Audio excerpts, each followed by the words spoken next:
Bapak-bapak, ibu-ibu, hadirin dan hadirat sekalian, sidang jemaah salat subuh yang mudah-mudahan dimuliakan Allah. Pagi ini kita akan kembali berinteraksi dengan ayat-ayat firman Allah yang baru saja kita bacakan. Itu adalah ayat-ayat firman Allah yang terdapat dalam sebuah surat. Allah beri nama surahnya dengan surah Al-Mutaffifin, yang artinya orang-orang yang curang, penipu. Mayoritas para ulama berpendapat surah ini diturunkan Allah atau diterima oleh baginda Nabi Muhammad sebelum Nabi hijrah ke Madinah, masuk kategori ayat-ayat surah-surah Makkiyah. Namun Ibnu Abbas, seorang sahabat yang terkenal, berkata, bukan, surah ini diterima Nabi Muhammad setelah beberapa hari Nabi di Madinah. Pelaku-pelaku kecurangan amat banyak di pasar-pasar. Lalu Allah menurunkan surat ini sebagai treatment untuk menyelesaikan kasus itu. Allah mengecam pelaku-pelaku kecurangan dengan firman-Nya, wailun lil mutaffifin alladzina idza talu 'alan nasi yastawfun wa idza kaluhum aw wazanuhum yukhsirun. Terlepas dari perbedaan pendapat dan kalangan, ada yang mengatakan surah ini Makkiyah, ada yang berpendapat ini Madaniyah, diterima Nabi setelah Nabi hijrah ke Madinah. Tapi yang pasti, kalau surah-surah Makkiyah itu dominan konten isinya berkaitan dengan akidah yang memperkenalkan keesaan Tuhan, adanya hari berbangkit, adanya satu kehidupan lagi setelah kehidupan dunia yang diberi nama akhirat. Perkenalan itu disampaikan lebih dini, lebih awal. Itulah pada karakteristik ayat-ayat surah-surah Makkiyah. Maka Al-Quran ini itu tidak hanya dihiasi dengan persoalan akidah tetapi ternyata Al-Quran juga membicarakan persoalan-persoalan muamalah. Al-Quran dan agama kita yang mulia ini juga berbincang berkaitan dengan bisnis. Agama Islam yang sempurna itu tidak hanya ia terbatas dengan teritori tertentu atau dalam pembahasan yang disebut dengan sepihak atau satu bidang saja, tidak. Islam yang universal, yang syumul, meliputi seluruh lini kehidupan. Sebagaimana Islam membicarakan tentang akidah, Islam juga membicarakan tentang pendidikan, Islam juga berbicara tentang harta, sebagaimana Islam juga berbicara tentang undang-undang dan pemerintahan. Islam berbicara tentang politik, Islam juga berbicara tentang hal yang terkait dengan tentara dan keprajuritan.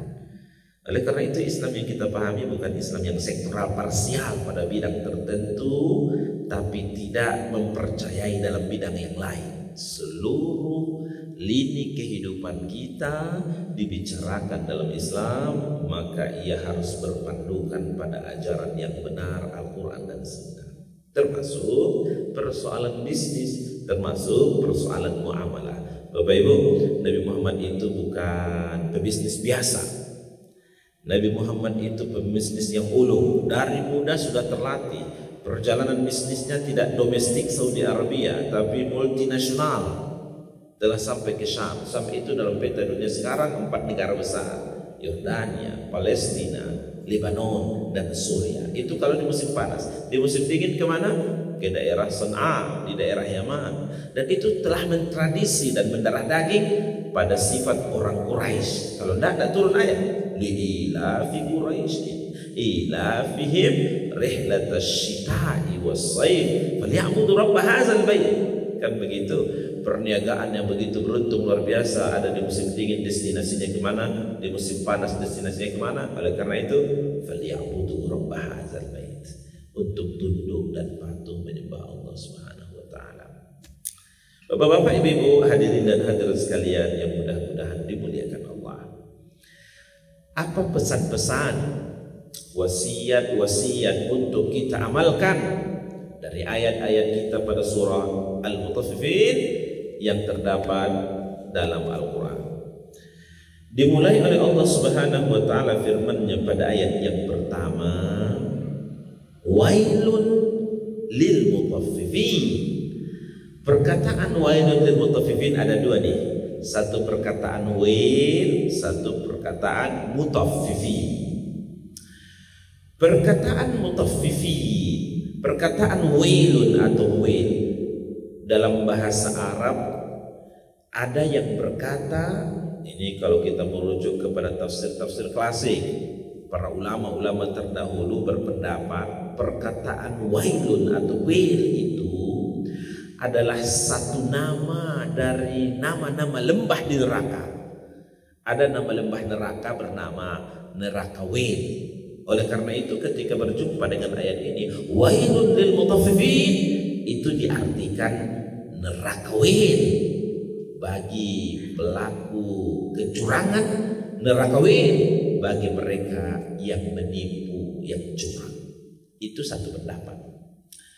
Ada pendapat dari segi bahasa, perkataan wailun atau wail itu juga berarti bermakna celaka atau kecelakaan.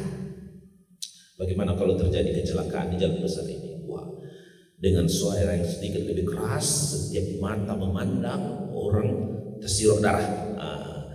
Lalu emergency, gitu ya.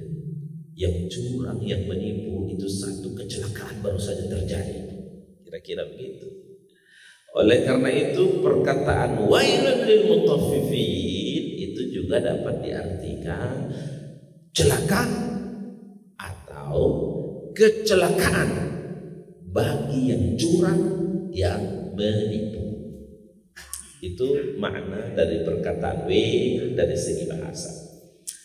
Adapun perkataan mutaffifin, ini pola dalam bahasa, struktur bahasa Arab. Mutaffifina atau mutaffifuna itu disebut dalam bentuk jamak atau plural, orang-orang yang curang, para penipu. Kata tunggal dari orang yang curang adalah mutaffifun atau mutaffifin. Mutaffifun artinya satu yang curang, satu yang menipu. Kalau banyak yang curang, yang menipu, mutaffifuna atau mutaffifina. Perkataan mutaffifin ada yang berpendapat dari segi bahasa dia berakar dari kata tafaf. Tafafa itu maknanya secara bahasa meloncat pagar itu. Nah, ada pagar lalu dia loncat. Untuk apa pagar dibuat? Agar orang masuk ke kawasan ini melalui pintu gerbang security yang di depan sana. Ini tidak meloncat pagar dia. Ada dua kemungkinan Bapak Ibu yang masuk ke kawasan ini dengan meloncat pagar. Yang pertama mungkin dia adalah maling, berhati-hati. Yang kedua bisa saja orang gila. Kalau orang gila urun dada aja kita, mau dimarahi apalagi gilanya bawa ladiang atau bawa pisau. Bapak Ibu yang dimuliakan Allah, jadi tafaf itu bermakna meloncat pagar, tidak etis. Menambah timbangan, mengurangi takaran. Ini seperti seseorang yang loncat pagar, tidak etis, tidak nyaman orang dengannya. Kira-kira begitu. Adapun makna yang kedua secara bahasa, perkataan mutaffifin itu bisa berakar dari kata tafif, tofa, ya dan fa. Tafif. Apa itu artinya tafif? Remeh, enteng, ringan. Ada yang menganggap bahwa cuma tambah 1 senti kok, cuma tambah 1 ons, cuma kurangnya 1 garis kok. Ada yang menganggap itu remeh, enteng, ringan saja. Tetapi di sisi Allah Subhanahu wa taala perkara ini bukan perkara enteng. Dari 114 surah yang ada dalam Al-Quran, Allah memberi nama satu suratnya dengan surah Al-Mutaffifin. Isu yang diangkat dalam surah ini berkaitan dengan orang-orang yang curang dan bagaimana kecaman Allah terhadap mereka yang curang. Serius. Kira-kira begitu. Allah Subhanahu wa taala tidak menganggap enteng ini, macam jangan hati-hati, jangan sampai persoalan ini terbawa ke akhirat yang membuat kita bangkrut nanti. Kira-kira begitu maknanya. Jangan sampai membuat kita nanti heboh masalahnya atau persoalannya jadi panjang di akhirat yang membuat bangkrut amal-amal kita tergerus gitu. Bapak-bapak, ibu-ibu, hadirin dan hadirat sekalian yang mudah-mudahan dimuliakan Allah. Itu makna wailun lil mutaffifin. Neraka wail atau celaka atau kecelakaan bagi orang-orang yang curang, yang pekerjaannya itu tidak etis, tidak nyaman orang dengarnya. Lalu ayat berikutnya Allah Subhanahu wa taala menjelaskan, mendefinisikan siapa itu orang yang mutaffifin, yang curang. Bapak Ibu, inilah sebaik-baik definisi. Inilah sebaik-baik tafsir. Inilah sebaik-baik penjelasan. Apa itu? Allah sendiri yang menjelaskan tentang makna mutaffifin itu dalam ulumul Quran, dalam kaidah ilmu Al-Quran ini diistilahkan dengan tafsir bil ma'thur, menjelaskan ayat yang dijelaskan ayat itu oleh ayat yang lain. Kenapa? Karena yang paling tahu tentang ayat itu adalah yang menurunkan ayat, Allah sendiri. Siapa yang kedua? Yang paling tahu tentang makna ayat? Nabi Muhammad sebagai Rasul utusan Allah Subhanahu wa taala. Kali ini Allah Subhanahu wa taala menjelaskan orang-orang mutaffifin yang curang itu adalah allazina idza talu 'alan nasi yastawfuna, yaitu orang-orang yang apabila menerima takaran, menerima timbangan dari orang lain, minta dilebihkan, minta dicukupkan. Dalam ayat yang kedua, tapi definisi yang pertama tentang mutaffifin, orang yang curang itu bisa saja dari pihak pembeli, customer. Bapak yang jual ikan itu sudah membungkus ikannya per setengah kilo atau 1 kilo. Harganya sudah disebutkan tertentu. Lalu seorang ibu bertanya kepada bapak jual, ini berapa harganya Pak? Sekian. Ini berapa timbangan Pak? setengah kilo. Tambahlah Pak, tambahlah Pak. Saya minta 1 kilo, tambah. Tidak bisa Bu. Sang penjual berkata, itu sudah harganya. Kalau ditambah atau dikurangi saya rugi. Bapak Ibu yang dimuliakan Allah Subhanahu wa taala, karena ibu itu pandai, dia kembali tambahlah. Kalau ada langganan tambahlah, tidak bisa Bu. Tapi karena sudah saking seringnya minta ditambah, lalu sang penjual mengambil lagi, yang akhirnya ikannya yang 1 kilo dalam plastik tadi sekarang telah menjadi 1 kilo 2 garis, 1 kilo 2 ons. Bapak Ibu, kalau satu orang customer mungkin melakukan yang satu ini mungkin tidak terlalu berpengaruh pada keuntungan atau kerugiannya. Tapi kebetulan ibu-ibu jam 11 waktu itu baru saja selesai pengajian majelis taklim, ramai yang hadir. Ternyata ada 20 ibu-ibu yang ikut membeli. Pembeli kedua dia berkata begini, ibu tadi ditambah, saya kok tidak ditambah. Tambahlah. Akhirnya dengan terpaksa ditambah pula. 20 ibu-ibu lalu meminta perlakuannya sama, setiap masing-masing mereka ditambah. Bapak Ibu, lalu besok harinya ibu yang tadi membeli ditungguin terus, jam 11 tidak datang. Mana bapak yang kemarin jual ikan? Jam 12 juga belum datang. Bagaimana dia akan datang? Modalnya sudah habis termakan oleh keuntungan yang kemarin. Bapak Ibu yang dimuliakan Allah, dikecam dalam ayat ini, alladzina idza talu 'alan nasi yastawfun. Beli kainnya 1 meter sudah pas sesuai dengan ukurannya, tambahlah 10 cm lagi, tambah. Lebih kan? Ternyata ibu-ibu dharma wanita setiap masing-masing 3-4 meter dan jumlah mereka ada 100, setiap masing-masing tambah 10 cm. Terbayang Bapak Ibu apa yang terjadi? Oh, bulan depan kedainya tutup, Kenapa kedainya tutup ini? Padahal bagus harganya. Kata ibu, bagaimana dia akan buka? Dia sudah kehabisan modal.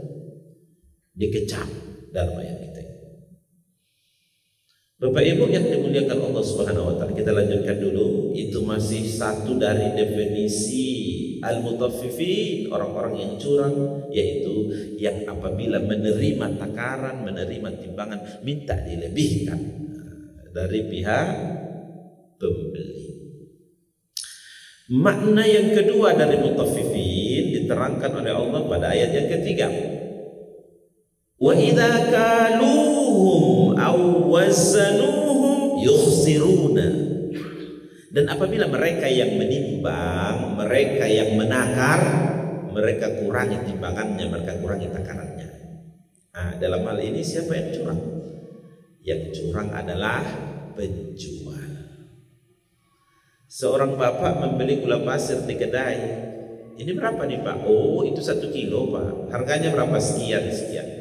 Yalah, dibayar. Kebetulan di rumah bapak itu yang membeli ada timbangan. Ditimbangnya berapa tadi 1 kilo? Cuma 8 garis, 8 ons. Mungkin timbangan yang rusak. Dicobanya ke tetangga sebelah. Mengapa mencoba menimbang gula Pak? Ternyata betul 8 garis juga. Ini bukan timbangan yang salah. Mau digital, mau timbangan manual, tetap 8. Masya Allah. Kira-kira apa yang terjadi pada bapak ini? Ada 2 sakitnya terjadi pada bapak ini. Yang pertama sakit di hatinya karena dibilang tadi beli 1 kilogram, ternyata cuma 8 garis. Yang kedua sakitnya di sakunya. Belinya cuma beli 1 kilo, bayar tadi kan harga 1 kilo, tapi yang dapat 8 garis. Bapak Ibu yang dimuliakan Allah, mungkinkah kira-kira bapak yang membeli gula pasir itu akan berkata, blacklist, saya tidak akan belanja lagi ke situ? Mungkin sekali. Bapak Ibu karena pembeli itu dia tidak berkata begini, kurang-kurang 2 garis, 3 garis, beli aja lah di situ. Itu kan teman kita satu masjid tuh. Tidak begitu pembeli itu. Tidak kenal pun dia dengan orang tadi yang menjual, tapi bagus timbangannya, ukurannya pas, sesuai, maka dia akan datang lagi ke situ. Kebetulan yang membeli seperti bapak itu bukan hanya 1, 20 bapak-bapak telah dan diuji mereka. Lalu ke-20 customer pembeli itu membuat pendapat dan blacklist, tak lanjut situ lagi. Kita tidak akan belanja lagi di kedai itu. 2 bulan setelah itu, tutup si kedai kok. Bisa kan terjadi begitu? Kedainya tidak lagi datang pengunjung pembeli, customernya lari, lalu tutup akhirnya kedainya. Bapak Ibu hadirin sekalian yang dimuliakan Allah, kenapa persoalan-persoalan seperti ini juga diatur oleh Al-Quran, diatur oleh Allah Subhanahu wa Ta'ala? Karena Allah menginginkan agar hidup kita harmonis sesama kita. Bapak Ibu yang dimuliakan Allah, Allah mengerti betul dengan tipe-tipe dari kita manusia ini. Walaupun rambutnya selain beda-beda perangainya, maka dibuat aturan. Ini adalah rule of the game. Aturan dalam berbisnis berniaga. Apabila menjalankan aturan ini dijamin langgeng persaudaraannya, harmonis hubungannya, kan begitu. Jaminannya begitu dari Allah SWT. Oh Pak Ustadz, kalau begitu habis kita ini. Harus semuanya fresh. Beli lontong pun harus dibuat harga sekian, tertulis. Bapak Ibu yang dimuliakan Allah, ya, kalau saya di Malaysia dulu ditulis 1 porsi itu ditulis. Jadi tidak ada ada di tempat mana gitu tidak ada perbedaan harga yang signifikan. Ditulis, ada aturannya. Berbeda dari itu bisa dilaporkan. Pengguna bisa menyampaikan pendapatnya ke kerajaan atau pemerintah. Tertulis. Itu. Tetapi Bapak Ibu tidak sesaklek itu. Berarti Pak Ustaz tidak boleh kita tawar? Boleh tawar menawar. Karena di dalam Al-Quran prinsip-prinsip jual beli itu disebutkan ahallallahu al-bai'a wa harrama ar-riba. Itu satu prinsip. Allah telah menghalalkan jual beli. Jual beli pasti untung, ya kan? Allah telah menghalalkan jual beli dan mengharamkan riba. Kalau riba jelas tidak boleh sama sekali. Di dalam berjual beli ada kaidah yang disebutkan Allah dalam Quran, antara minkum, bahwa ada saling ridho di antara kalian. Dibelinya 10 lalu dijualnya 15, kan ada keuntungan 5. Bisa enggak 13, bisa enggak 12. Ya kalau yang menjualnya ridho, yang belinya ridho, sah, jual beli berjalan dengan baik. Yang dikecam dalam ayat ini ada unsur kecurangan penipuannya. Ketika dia membeli minta dilebihkan, ketika ia menjual dia kurangi takarannya. Standar ganda inilah yang dikecam. Wailun lil mutaffifin. Suatu hari Nabi Muhammad jalan-jalan sidak sampai ke sebuah kedai. Kebetulan kedainya ini penjual buah-buahan. Di atas ranca-ranca premium kurma. Setelah Nabi meletakkan tangannya ke dalam bakul atau ke karung itu, ternyata busuk. Dan baginda Nabi Muhammad mengatakan kepada para sahabat dan keluar segera dari kedai itu, man ghasyana falaysa minna, yang curang, yang menipu bukanlah dari golongan kami. Bapak Ibu, perkataan yang seperti itu dan keimanan orang di zaman Nabi, mungkin tidak malu dan tidak akan membuka kedai sekian minggu. Ini sudah dinasihati pun, sudah ada surat notis dan edaran pun dari pemerintah, tetap saja membangkang. Bahkan kalau zaman Nabi, man ghassana falaysa minna, tidak tahu lagi mau taruh di mana mukanya, karena Nabi telah mengatakan, ini penipu curang di sini. Bapak-bapak, ibu-ibu, hadirin dan hadirat sekalian yang dimuliakan Allah Subhanahu wa taala. Ini kan yang kita bicarakan persoalan dunia, yang kita bicarakan persoalan bisnis. Lalu coba lihat, Allah mengaitkan persoalan yang baru saja kita bicarakan, masalah bisnis, masalah dunia, lalu itu dikaitkan dengan ikatan yang sangat erat dengan persoalan akidah, dengan persoalan akhirat. Karena ayat berikutnya begini, ala yazunnu ulaika annahum mab'utsun. Adakah mereka tidak menduga bahwa suatu hari nanti mereka akan dibangkitkan? Kira-kira begini Bapak Ibu. Adakah pembeli yang minta dilebihkan tadi, ada enggak dia mengira bahwa dia akan dibangkitkan? Adakah penjual yang mengurangi takarannya, ia menduga bahwa suatu hari dia akan dibangkitkan? Jadi kalau dia yakin dan percaya bahwa dia akan dibangkitkan nanti di hari akhirat dan dipreteli amal-amalnya itu dan perbuatannya itu tidak, itu yang akan mengcancelnya, tidak untuk melakukan kecurangan penipuan. Ala yazunnu ulaika annahum mab'utsun. Adakah mereka tidak mengira, baik yang curang dari pihak pembeli, yang curang dari pihak penjual, adakah ia tidak yakin bahwa suatu hari dia akan dibangkitkan? Nampaknya Bapak Ibu, kalau dia punya keyakinan dengan adanya hari berbangkit, itu akan mengcancelnya, tidak untuk curang, tidak untuk menipu. Jadi hubungan yang sangat erat persoalan akidah itu dengan bisnis dunia sangat erat sekali. Jadi Bapak Ibu, kalau masyarakat ini semuanya yakin percaya dengan hari kiamat, suatu hari nanti dia akan dinampakkan amal-amalnya, dia khawatir takut mendarah daging nilai-nilai itu pada dirinya, apa dampak yang paling nampak? Isi penjara kosong. Cobalah isi penjara kosong. Kalau sekarang bagaimana Bapak Ibu isi penjara? Kalau perlu setiap tahun buat penjara baru, kalau perlu buat perkampungan penjara, kalau perlu. Kenapa? Tidak layak lagi untuk ditinggali. Over kapasitas. Itu indikator yang menunjukkan di tengah masyarakat lemahnya, rendahnya keyakinan dengan adanya hari berbangkit akhirat. Di kawasan kita ini ditulis Anda dalam kawasan CCTV. Apa yang Anda lakukan dipantau oleh CCTV. Sementara di luar sana tidak ada pakai itu. Orang yang ada di kawasan CCTV, dia akan berhati-hati langkahnya satu persatu, apa yang dia pegang, apa yang dia pegang. CCTV Allah jauh lebih dahsyat.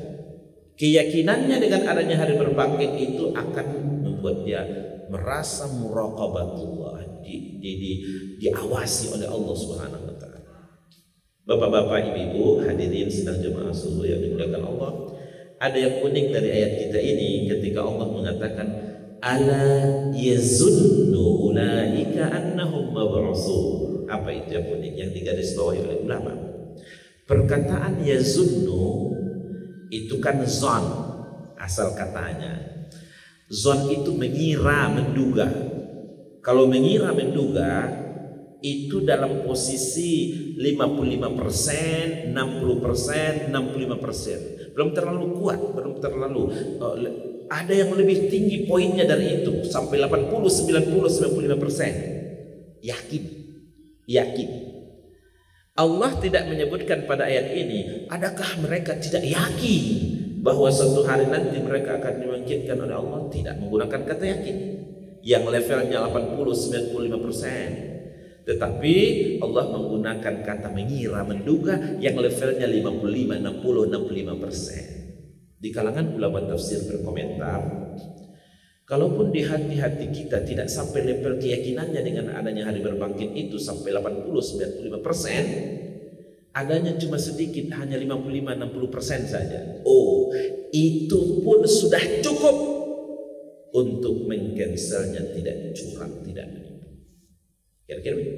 Oh, kalau sudah kuat yakin lebih mantap. Oh, tentu lebih mantap untuk mengcounter itu tidak curang, tidak menipu. Bapak-bapak, ibu-ibu hadirin yang dimuliakan Allah, memangnya kenapa kalau orang itu yakin percaya dengan hari berbangkit, hari kiamat? Oh, Bapak Ibu, liyaumin asim, yauma yaqumun nasu li rabbil alamin.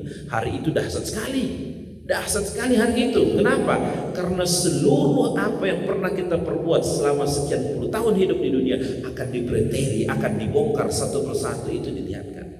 Masya Allah. Kalau kita membaca hadisnya itu merinding kita Bapak Ibu. Sampai-sampai kata Nabi Muhammad, satu daun yang kering menjadi kuning dia. Dari daun pohon yang di depan kita sana itu mungkin daunnya jutaan jumlahnya. Ada satu daun yang kering yang menguning. Lalu datang angin, jatuh dia. Sampai dia jatuh ke selokan. Lalu datang hujan, selokannya terisi oleh air. Daun yang kering tadi itu masuk dia ke sungai. Dari sungai itu karena semakin deras sungainya, airnya banyak, daun kuning yang kering tadi terbawa sampai ke muara laut. Allah mengetahui di mana posisi dari daun kering yang kuning dari sekian juta daun-daun yang ada itu, diketahui oleh Allah muaranya. Kalau yang curang, kalau yang menipu uang rakyat miliaran, triliunan, tidak nampak itu. Kalau yang membunuh sekian orang, tidak nampak sama Allah. Daun kering saja yang hanya jatuh begitu, Allah tahu muaranya di mana dia sekarang. Bahaya. Yaumun azim, hari berbangkit itu dinampakkan oleh Allah, dipreteli oleh Allah. Tidak ada sampai hal yang kecil. Sehingga Bapak Ibu sekalian yang dimuliakan Allah Subhanahu wa taala, dibongkar semuanya oleh Allah apa yang ada dalam hati kita. Wa hussila ma fis sudur. Memangnya apa aja yang ada dalam hati? Para ulama ada yang berkomentar, ada 3 yang ada dalam hati. Yang pertama, apa yang ada dalam hati lalu kita sampaikan pada orang, artinya orang lain boleh tahu. Itu juga akan dibongkar dan dipreteli oleh Allah. Ada yang kedua. Apa yang kedua? Ada dalam hati tapi orang lain jangan sampai tahu. Itu namanya rahasia. Apa yang rahasia sama Allah? Aib-aib kita itu diketahui oleh Allah semuanya. Itu juga akan dibongkar oleh Allah Subhanahu wa taala. Tapi ada yang ketiga. Apalagi yang ketiga yang juga akan dibongkar oleh Allah. Dia ada dalam hati kita Bapak Ibu. Sudah pernah kita alami dan kita lakukan dulu, tapi kita sendiri sudah lupa itu kejadiannya. Itu juga akan dibongkar oleh Allah Subhanahu wa taala. Itu namanya rahasia di atas rahasia. Contoh, dulu ibu bapak pernah enggak waktu SMP makan bakwan 3 lalu dibayar 2? Oh iya Pak Ustaz, lu tapi sudah lupa siapa ente yang jualan itu, sudah lupa. Allah masih ingat, catatannya masih rapi. Dulu waktu muda-muda Bapak Ibu pernah tidak meninggalkan sholat? Oh pernah. Pernahnya sekali atau banyak kali? Oh banyak kali Ustaz. Tapi ingat nggak tanggal berapa, bulan berapa, tahun berapa itu? Nggak tahu lagi. Tapi banyak pokoknya Ustaz. Allah juga tahu itu. itu tercatat dengan rapi, itu juga akan dibongkar dan diperintahkan oleh Allah Subhanahu wa taala. Bapak-bapak, ibu-ibu hadirin yang dimuliakan Allah. Oleh karena itu ulama tasawuf itu berkata, satu cara untuk cepat kita menuju Allah nanti di akhirat, hapuskan dosa-dosa, bertaubat dengan taubat dan nasuha. Karena satu dosa saja itu merepotkan kita nanti untuk diurus di hari akhirat. Oleh kita jangan main-main. Liyaumin asim, itu dia hari yang besar. Yauma yaqumun nasu li rabbil alamin. Pada hari itu manusia akan menuju Allah Subhanahu wa taala untuk dipreteli amal-amalnya, aktivitas yang pernah dilakukan di dunia. Kita belum berbicara tentang keberkahan. Kita belum berbicara tentang makan apa akibatnya dengan makan yang haram untuk keluarga dan anak-anak. Kita baru berbicara secara tekstual apa yang disampaikan oleh Allah, kecaman bagi mereka orang-orang yang curang, orang-orang yang menipu. Ada sebagian ulama berkomentar, walaupun background ayat kita ini diturunkan adalah berkaitan dengan kecurangan di pasar, karena perniagaan kecurangan bisa terjadi pada pembeli atau kecurangan bisa terjadi pada penjual. Tetapi sebagian ulama ada yang berkomentar, ini yang dikecam ini kecurangannya bukan hanya jual beli. Seluruh atas nama kecurangan yang ada di muka bumi ini dikecam melalui ayat ini, tidak hanya dalam bentuk jual beli, tapi kecurangan dalam bentuk yang lain-lain. Fa'tabiru ya ulil absar la'allakum turhamun. Wabillahi taufiq wal hidayah. Wassalamu alaikum warahmatullahi wabarakatuh.